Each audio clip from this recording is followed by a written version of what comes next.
Hello everybody, it's that time of year again. It's time to get these transponders ready to go for the upcoming racing season. I know some of you go right through this with no problem. You can watch this video if you want to, but there are some of you that struggle with this a little bit. And most of those that struggle with this, it's because you're missing the second step of this process. It's a two-step process. You need to go on and verify that your subscription is good to go, and if not, you need to renew it.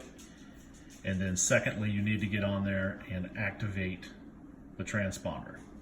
If you don't do both of those steps, it's not going to work. Whether you are new to this and you're registering a brand new device, or if you are checking on your subscription, or if you're renewing your subscription, you're going to want to start at mylaps.com. If you have a brand new transponder, that comes with at least 1 year of subscription. So you won't have to purchase one this time around, but you will have to register for an account and you will have to go through the activation process. So stick with this video all the way to the end, and I'll tell you what you need to do and what you don't need to do. First and foremost, you go over here to log in. Whether you have an account or not, click on log in, and it's going to take you to another page where you once again will click on log in. Right here, if you have a Speed Hive or Mylaps login, they are one and the same. If you have a login, here's where you enter it. If you don't have one yet, you would click on create new account. And if you can't remember your password, you would click here. We are going to work on, for this example, Jim Fredericks has graciously donated his transponder for me to check out and create an example video for you all. So bear with me for a second while I type in his information.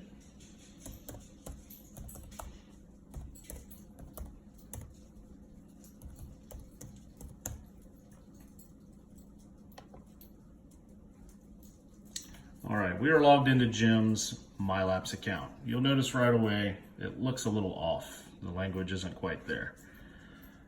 We just need to change the page over to English. You go over here to the upper right corner and you'll just click on English. Mylaps is a European company, so by default you go to a different language up there. Once we have the language settled here, we can see that Jim has 147 days left on his current subscription. If he wanted to renew right now, he could, and it would add 365 days to his current 147 days.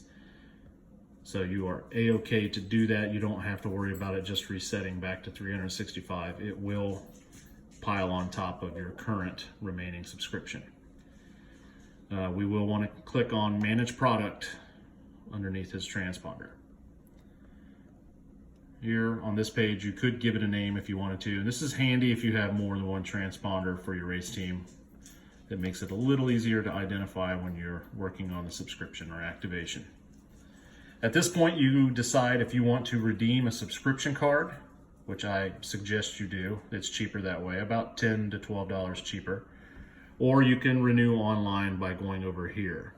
If you renew or redeem a subscription card, just click there. The card will have a number on it after you scratch off part of it. And then you would just click redeem subscription card. You're done. I do know that Donnie Mahaffey of Hangar 18 Race Cars and Roger Winget of Roger Winget Race Cars sell those cards. And again, they're cheaper, believe it or not. If you want a more instantaneous result, you can click on renew subscription, pick which plan you want to go with, and then hit buy now, and it'll take you to a page where you enter your credit card information in. Jim has elected to wait for now until we get a little further into the season, then he's going to renew. So at this point, since we know we're good on the subscription, and if you've renewed or you're applying a new subscription, you'll see your new total of days over here. That's how you'll know that you've got this part completed. This is where most people think that they are done with this process, and that's actually not the case. So most of you that stumble with this is where you're stopping. When in fact, you need to go over here and click on Download Mylaps Connect. You need this installed on a PC, a laptop, a tablet, or even Apple devices. They have a application that is Apple friendly, so you can do that on there as well. I've already clicked on download and I have it waiting for me down here. So we'll install that now. If you don't have a computer, laptop, PC, or whatnot, just try to get with a friend or a family member that is computer savvy that can help you through this. And I'd like to take this time to point out that in no way can you possibly screw these up to the point where I can't fix them at the track. So it's in your best interest to at least try this process so that you can avoid that line that you know will be there on opening night. I'll have to help a lot of people. So if you don't want to have to wait on that, give this a shot. You're not going to hurt anything. So we'll continue on the installation path here. It's fairly straightforward. If at any time it asks you if you want to update a driver or update Microsoft C++, go ahead and do that. I've already been through this process, so I know that it will probably ask you those things. Answer yes to that and install them. And you can see it's telling me I already have a folder because yes, I have installed this before. Even if you already have Mylaps Connect on a computer, make sure you go ahead and download this again. This is an updated version. They updated it over the off season. So download again, please. Installation here takes maybe a minute or two at most, depending on your computer speed. And leave that check mark ticked and hit finish, and it will auto launch Mylaps Connect.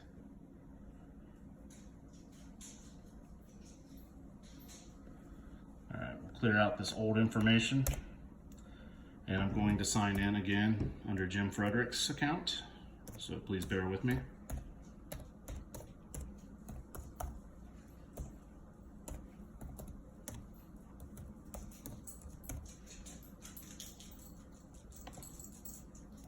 Again, we're in Mylaps Connect, and it's going to bring up some information here.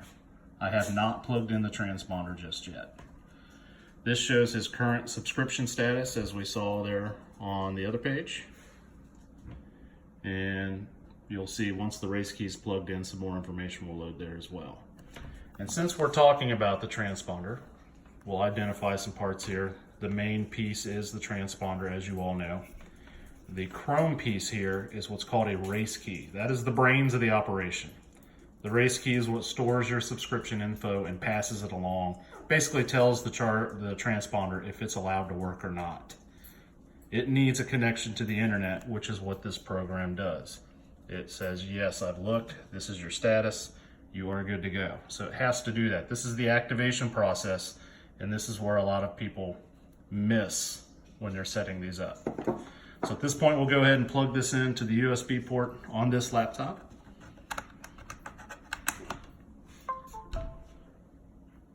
And you'll see some things pop up. First and foremost, it tells me that it wants a firmware update.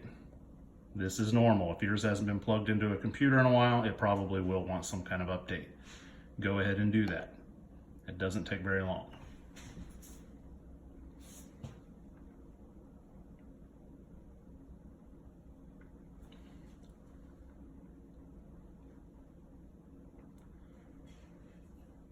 And while it's doing that, you can see that there's some lights flashing and doing some things. They'll even turn purple as it reboots.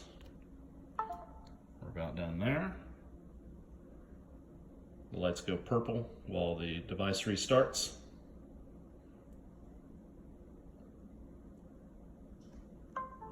And then they change back.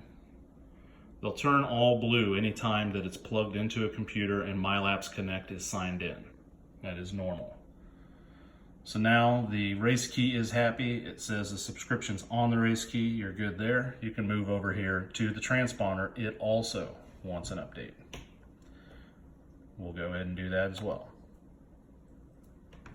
None of these updates take very much time as long as you're on a relatively decent internet connection. If you're out in the sticks, it may take a little bit longer.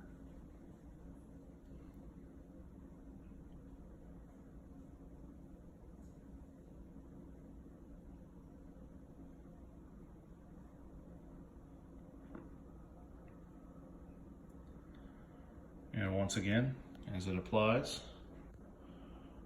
you'll notice that it gets restarted.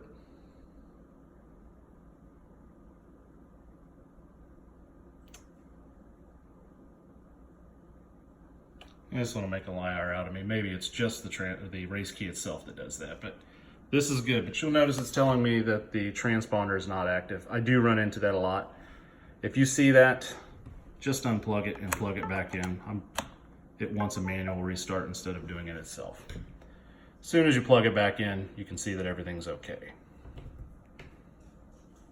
So instead of waiting on the automatic restart after updating your transponder, just unplug it and plug it back in while you're logged in. You'll notice the lights are all blue, which again is normal if you are signed into Mylaps Connect and plugged in. Now to check and make sure that you've done everything correctly, click on your name up here and hit log out. The lights on the transponder are going to go back to normal. First and foremost, we know we're good because the center light, that is your subscription status light, is green. That means it is good to go. It's going to work as long as it has a charge. The checkered flag light that's blinking, that's a charge status light. That means that it is accepting a charge and everything is going well. It'll take 1 to 3 hours to charge fully. And when it is fully charged, it'll change to a solid color, usually green or blue, depending on the power source you're plugged into. The third light down here, you can disregard. That light is irrelevant to anything we do at Shadybowl. So really the only 2 lights you ever have to pay attention to are these 2. And you should always look at these lights when you hook these up to charge them. And speaking of charging, I do want to cover a couple real fast things here at the very end of this video. We are, at this point, we know that we've checked our subscription status. We have activated it. We've done the 2-step process. It's looking good. We also need to talk about charging. Most things you plug these into will charge them just fine. Computers do a good job. Cheap gas station wall chargers do a good job. Cheap gas station cell phone chargers do a great job, as long as they have a USB port on them. In previous experience, iPhone wall chargers do not do a good job. They provide way too much amperage, and the transponder will actually go into a protect mode and not charge at all. You'll know that you've got a charger that is way too strong if all 3 of those lights are purple. If you notice all 3 of those lights are purple, find something else to charge with, because you are not charging the device and you are actually potentially damaging it. So make sure you pay attention to these lights at all times. They're talking to you, but you do have to listen. If at any time at the track you notice that it's not working or something's not right, I'm usually always there to help. But if you do come to me for help, make sure that you are showing up with everything you need for me to assist you with. I need the race key, I need your USB cord, I need your transponder, and I also need to know your Speed Hive login, the same one that's associated with your transponder. I have to check your account status, I have to be able to do that, and I want to look at your USB cord to make sure it's not frayed or messed up or loose or sloppy. I want to check all of these things so I can tell you what the issue is. The earlier you can get to me, the better. If we have a legitimate issue with your transponder, it is a piece of electronics, so something could happen. The earlier we can get to it, the earlier we can come up with a plan B. I can always come up with a plan B, but you have to get with me as soon as possible. I'm there to help you, so come see me. Other than that, a little piece of advice, always keep these things in your tow vehicle or your enclosed trailer so that you know you're not forgetting them. Try to get them charged Friday night so that you're good to go Saturday. One single charge, if you charge it fully, will last 2 to 4 days. So charge them Friday night. You can leave them plugged in if you want to. That doesn't hurt these at all. As long as those lights aren't all purple, you will be good to go. If you have any questions for me, you can hit me up on Facebook. I'm part of the Shadybowl Drivers Group. Or you can send me an email at j.lakins@gmail.com. That is jay.lakins@gmail.com. Or you can get with Rick at Shadybowl. He knows how to get a hold of me as well. Good luck to all the drivers out there this upcoming season. I'm looking forward to a great year of racing. And again, if you need any help at all, let me know. Thanks.